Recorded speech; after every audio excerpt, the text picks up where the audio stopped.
Hello and welcome to our YouTube channel. I am Amit Dutt, founder and CEO of Finasource Innovations.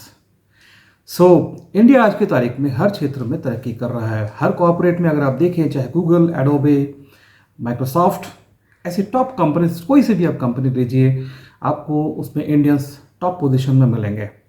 अगर Indian technology की बात करें तो हमारी India में मैन्युफैक्चर तेजस और हमारी चंद्रयान, ऐसी कितनी ऐसी सफलताएं हैं जो इंडिया ने आज विश्व में सफलता के झंडे गाड़ रहे हैं। ये क्यों हो पा रहा है? बिकॉज इंडियंस ने हमेशा एजुकेशन को इम्पोर्टेंस दिया और हमने अपने नॉलेज को डेवलपमेंट और अच्छे कार्यों के लिए हमने इस यूज़ किया है।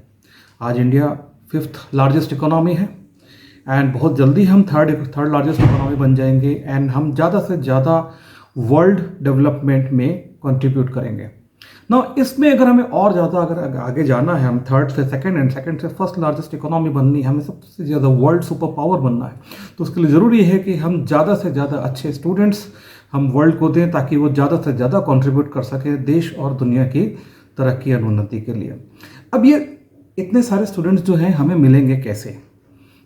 क्योंकि हायर एजुकेशन इतना में लेने के लिए लोगों को काफ़ी ज़्यादा मेहनत करनी पड़ती है, उसमें देश विदेश में जाना पड़ता है। तो इस तरीके की स्टूडेंट्स को सपोर्ट देने के लिए लेट अस अंडरस्टैंड कि फाइनेंशियल असिस्टेंस उनको कैसे मिल सकता है ताकि वो फाइनेंशियल चैलेंजेस को छोड़कर अपने एजुकेशन के लिए, अपने देश के भविष्य के लिए आगे कार्य करें।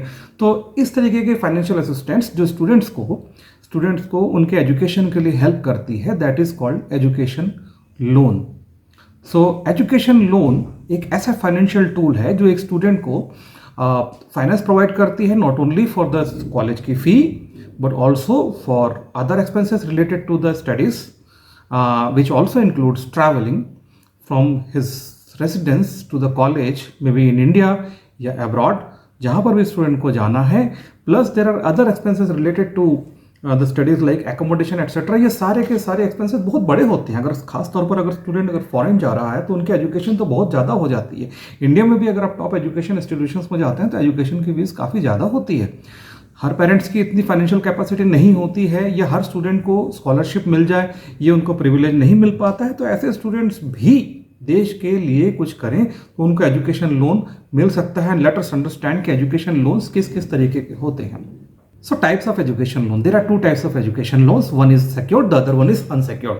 Secured loan में होता क्या है कि आपको एजुकेशन लोन के अगेंस्ट में आपको कोलेट्रल देने की जरूरत पड़ती है, लेकिन अनसेक्योर्ड लोन में you don't need any collateral to take the loan. So basically your rate of interest may be little higher in case of unsecured loans as compared to secured loans, but there are various government schemes which are offered through the bank at subsidized rates of interest. At the same time, the payment terms are flexible. Now coming to eligibility criteria is like the student's academic performance in the past, the reputation of the educational institution where the student is going to take admission, the employability prospects of the student after taking the education for which he is applying the loan, and also often the bank assess the co-applicants who are commonly the parents of the students on their financial parameters and stability before giving them the loan. Now what is loan coverage and loan amount what the bank is going to give to the student? So the loan amount varies on depends on various factors before sanctioning, like the kind of course, the institution, the country of study. ये बड़े common factors होते हैं। In India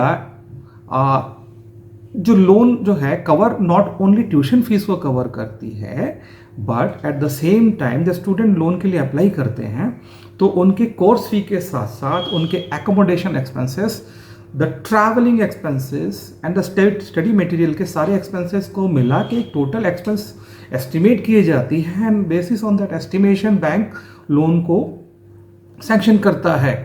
basically ये loan जो है ये पूरा package design इस तरीके से होता है कि स्टूडेंट की एजुकेशन के लिए जो उनके फैमिली पे जो फाइनेंशियल बर्डन आता है उसको ईज अप किया जा सके। Now coming to interest rates and subsidies. Interest rates इसमें फिक्स्ड भी हो सकता है, फ्लोटिंग भी हो सकता है। अब फिक्स्ड इंटरेस्ट रेट क्या है कि आपके एजुकेशन, आपकी जो रेट ऑफ इंटरेस्ट जो है वो अपने पेमेंट टर्म के दौरान फिक्स्ड रहेगी, there will be no change.